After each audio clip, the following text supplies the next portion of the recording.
I'm going to walk you through the iPhone version of Litchi. There are 6 flight modes in Litchi. You can also capture audio-visual recordings of the app, like I'm doing for this video. The FPV mode allows first-person viewing with any headset. Litchi's waypoint mode is much more sophisticated than the DJI Go version. Flights can be planned on a desktop or in-app. There are many advanced features, such as curve smoothing and batch waypoints. If the aircraft disconnects from Litchi, it will still carry out its waypoint mission. Orbit mode directs the aircraft in a smooth circle about a point of interest. The gimbal can be controlled manually during the flight for beautiful cinematic shots.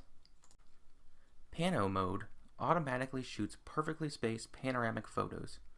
Litchi will even stitch these photos for you in-app. Focus mode points the camera at a single location so you can focus on flying. Track mode extends the subject tracking capabilities from the Phantom 4 series to other drones. A computer vision algorithm focuses on a subject in order to follow or orbit it in real time.